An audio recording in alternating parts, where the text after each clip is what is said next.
తూర్పుగోదావరి జిల్లా గోకవరంలో ఏటీఎంలలో చోరీకి పాల్పడే ముఠాను కటకటాలకు పంపారు పోలీసులు. ఈ సందర్భంగా ముగ్గురిని అరెస్ట్ చేశారు.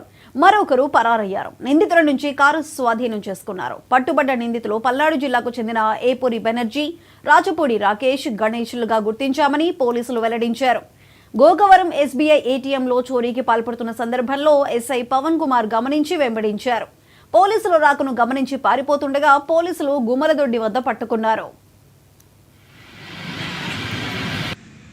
ఇక్కడైనా లోపల పెట్టద్దాం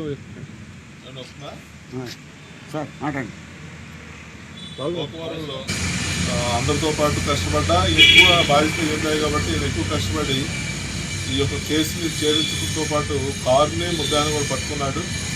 దానివల్ల మాకు ఫర్దర్గా ఈ అఫెన్స్ లేకుండా ఆపగలిగాం. లేకుంటే మీరు జంక్షన్లో ఇది ఎంక్వైరీలో ఉండగా ఆ కార్ని గుర్తించి రాబడిన సమాచారం మేరకు ఎస్ఐ గారు వాళ్ళ సిబ్బంది వెళ్ళి వాళ్ళు పట్టుకోవడం జరిగింది. తర్వాత వాళ్ళని ఇంట్రాగేట్ చేస్తే వాళ్ళు కన్ఫ్యూజ్ చేయడం జరిగింది. ఆ కార్ని సీజ్ చేయడం జరిగింది. ఆ A1 ముద్దాయి కోసం కూడా ఎఫర్ట్ చేస్తాం. సార్ నేమ్ బాగాలేదు ప్రయత్నం చేశాను. శాంసంగ్ అనే అతను ఏటీఎం లోపలికి వెళ్ళి టన్నల్ స్క్రూ తోటి ట్రై చేస్తూ ఉండగా తర్వాత అలిగిడి వినిపించి మా బీటలు కూడా ఆ టైంలో అట్టే తిరుగుతుంటే అలిగిడి వినిపించి వాళ్ళు పారిపోవడం జరిగింది. నైట్ చోడవరం వెళ్ళడానికి వస్తా మన ఏటీఎం దగ్గర అఫెన్స్ జరిగిందండి. అఫెన్స్ చేసి వాళ్ళు వెళ్ళిపోయారు. మళ్ళీ మనం తిరుగుతూ ఉంటే వాళ్ళు మళ్ళీ చోడవరంకి వెళ్ళడానికి ప్రయత్నిస్తూ అంటే నిన్న అంతా ఉండిపోయారండి. మళ్ళీ రాజమండ్రి వెళ్ళిపోయారు. రాజమండ్రి వెళ్ళారు, ఎక్కడ తిరిగి వచ్చారు. మళ్ళీ మార్నింగ్ వస్తారు.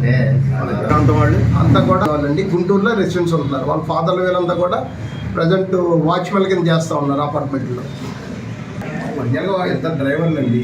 ఒక అతను ప్రైవేట్ సెక్యూరిటీగా చేస్తూ ఉన్నాడు. ఈ శాంసంగ్ అనే అతను ఏ పని దొరికితే పని చేస్తూ ఉంటాడు. హాల్టింగ్ డ్రైవర్ కింద వెళ్తూ ఉంటాడు. వాడికి రంచోడవరం ఏరియా కొద్దిగా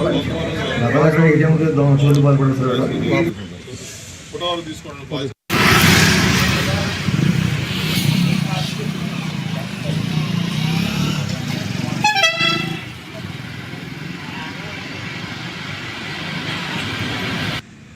ఇక్కడైనా లోపల పెట్టద్దాం